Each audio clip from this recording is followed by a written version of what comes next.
If you think about it, gaming phones are technically flagship devices, evident by the fact it has the same performance. But don't get me wrong, it's not a phone for everyone. But actually using a gaming phone, I can see why there's such an appeal, especially if you are taking mobile gaming seriously. Now, initially, I never thought that there was a need for gaming phones until I used the ROG Phone 2, and now I understand why such phones exist.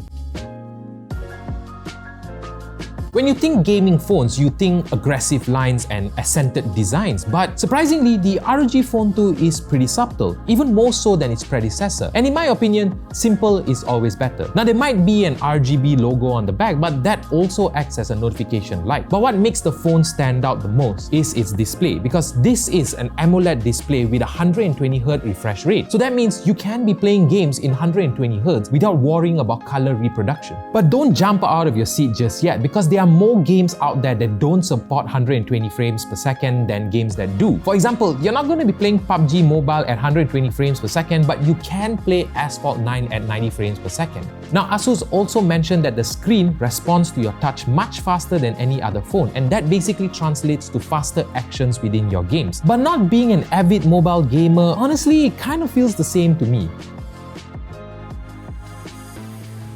This phone is perfect when it comes to daily use because apps launch up fast, there's no sluggishness, apps have not crashed on me, and it's probably thanks to the 120Hz refresh rate as well as the Snapdragon 855 Plus processor. Now, the UI has this massive gamer-centric look to it with a lot of grids everywhere, and it's just something that I don't like. But Asus is very forward-thinking with this phone because they have included a pure stock Android experience to it, which you can revert into stock Android colors as well as the icons, and that's something I've been using from the start. So thank you very much for that, Asus. Now, I use my phone for a lot of work and a lot of multitasking, and this phone comes with 12GB of RAM. Yes, 12GB of RAM. And it does an excellent job in keeping apps active and even alive when I'm swapping through them or even launching up newer apps. Now, unlike other gaming phones and other regular phones out there, Asus has adopted a bloat-free experience on this phone. There are only two apps that are pre-installed in this phone: the Asus Data Transfer app, which you can delete, and the Armoury Crate app, which you can't delete, but there's a very good reason for that. The Armoury Crate houses all the gaming features and settings this phone has, from being a library for your games to adjusting the lighting features. Gaming has just been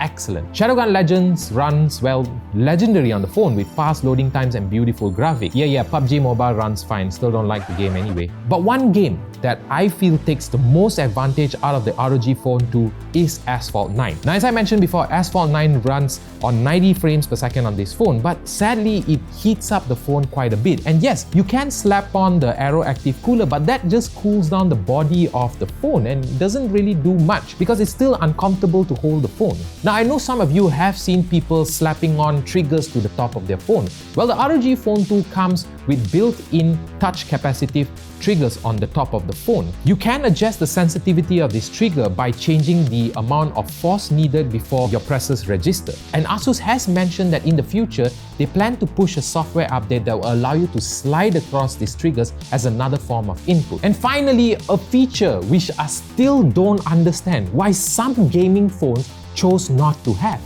the headphone jack. I gotta say, this is probably one of the best cameras I've seen on any gaming phone. Sure, it might lack a telephoto lens, but it does have a 48MP main camera paired with a 13MP wide-angle lens. The dynamic range is pretty good with HDR on, and the details are surprisingly good. Even night shots are not too shabby, with little loss of details and not too obvious noise. The wide-angle camera does have some warping issues, but it's not such a big deal. The color reproduction is not as good as the main camera, but with a little bit of editing, you can probably get the same results. Now, on the front is a 24MP selfie camera, which I think that they need to work on quite a bit because there is a force beautification which I can't seem to figure out a way to turn off. Even the colors are washed out and the picture is just too overexposed. Performance is not the only thing Asus has thought about because they have shoved what I think is the biggest battery I have ever seen in any smartphone. Of course, not including the Energizer phone because is that even a phone? Powering this phone is a 6000 mAh battery. Yes, let that sink in. There is so much of battery in this phone that you can charge another phone via the ROG Phone's 2 USB Type-C port. So at this point, Asus, you're just trying to flex, aren't you? But on normal days of usage, I'm going home with like 81% of battery life, and on a full day of gaming, I'm charging the phone at 31% battery at the end of the night. So what I'm trying to say here is, leave your power bank at home. Tell your friends to leave their power bank at home as well, because they're not going to need it.